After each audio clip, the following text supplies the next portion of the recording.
Hello, Kentucky Conference. We have had an eventful morning, and we want to just come and share a little bit with you about what has already transpired here at General Conference this morning. I want to ask Tom Grieb to share a little bit from the Faith and Order that the legislation that has been passed. So it's Wednesday morning of the second week of General Conference, and usually by that time we begin to entertain a number of petitions that have come out of committee, many of which are considered through consent calendar. We just considered the consent calendar for today. As a part of that was affirmation of repealing the prohibition, which has to do with the ordination of self-avowed practicing homosexuals. That paragraph is paragraph 304.3, and that section of that paragraph will now no longer be a part of our book of discipline. That was a statement that had been in our discipline for some years, and now by vote of this General Conference will no longer be a part of our witness through the book of discipline. Also on the consent calendar was a new paragraph that said that district superintendents cannot prohibit or force churches or clergy to perform same-sex ceremonies. They are able to live into their own convictions without a district superintendent or, we believe, a bishop being able to pressure them to do one thing or another. So that still gives freedom for our churches and clergy. And friends, I want to say a word of thanks first to our delegation for the marvelous work they've done in keeping you up to date about what has happened.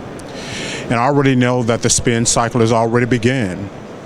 And I need to reemphasize what Tami just said a minute ago. Because in decisions like this, there will be people who rejoice and there will be people who will be disappointed. But in this process, there is still freedom for the local church and the pastor. As the delegation made clear in their gatherings, is that the consultations will still continue. We will never make a church or a pastor do something that's against their conviction. And so as you listen to all the voices and see all the headlines, that's the one thing I want to remind you of, is that this language has been in the Book of Discipline since 1971, I believe. It was not always in there. But the consultation of the district superintendent and the bishop and the local church have always been important, and that does not change with this decision. Again, I know some are disappointed and some are rejoicing, but I pray that this is a way that we can stay at the table and continue to work together and do the ministry and the mission of Jesus Christ. I know in my heart, that's where I'm ready to go, to continue to do the work of making disciples of Jesus Christ who changed the world. And to do that, we had to get through this. We will come out as a different denomination, but nothing changes about making disciples of Jesus Christ who changed the world. And we will always be in consultations with local churches and pastors. We will never ever make you do anything that's against your conviction. So keep our church in your prayers, keep our conference in your prayers, and we will get through this.